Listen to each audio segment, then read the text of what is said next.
कुछ समय पहले की बात है। एक डॉक्टर थे जिनका नाम B.K. सिन्हा था। वे गाजियाबाद में एक सरकारी अस्पताल में डॉक्टर थे।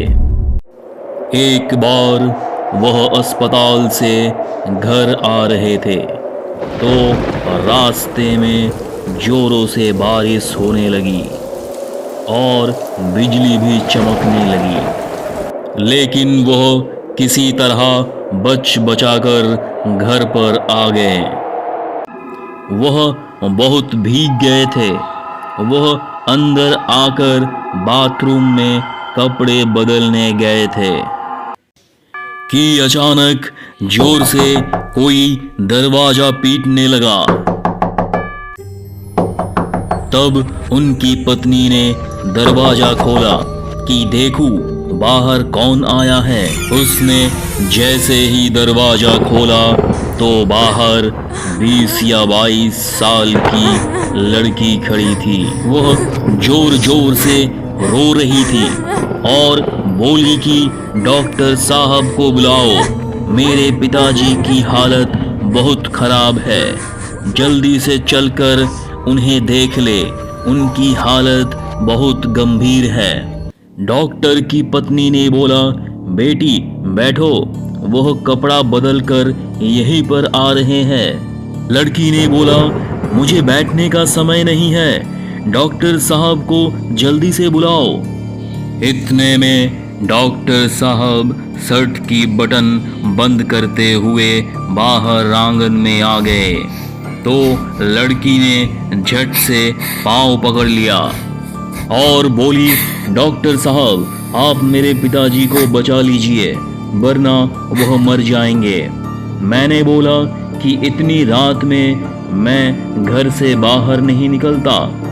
अब तो मानो लड़की सुन्न सी हो गई। तब मैंने बोला, चलो चलता हूँ। लड़की ने झट से मेरा बैग उठा लिया और हम दोनों निकल पड़े। शहर से 4 किलोमीटर दूर एक गांव था। लड़की गांव में घुसने के पहले ही एक अलग घर की तरफ मेरा बैग लेकर दौड़ी और बोली, यहीं पर मेरा पिताजी है। मैंने अंदर गया तो देखा वहां एक खाट पर एक बुजुर्ग व्यक्ति लेटा हुआ था। उसके सिर के पास 2 औरतें खड़ी हुई थी। मैंने उस बुजुर्ग की कलाई की नस पकड़ी तो मुझे बर्फ जैसी ठंडी लग रही थी, मानो इस व्यक्ति के प्राण पखेरु कब के उड़ गए हो। लेकिन वह व्यक्ति धीरे धीरे कुछ बोल रहा था जो मुझे समझ में नहीं आ रहा था और उसकी बीमारी भी मुझे समझ नहीं आ रही थी। तो मैंने उसे एक दर्द का इंजेक्शन दे दिया और 2 दवा सुबह लेने को बोला। मैंने दवा का पर्चा जो 2 औरतें खड़ी हुई थी उनके हाथ में दे दिया। फिर वो लड़की मेरा बैग लेकर बाहर आई। मैं घर वापस आ गया।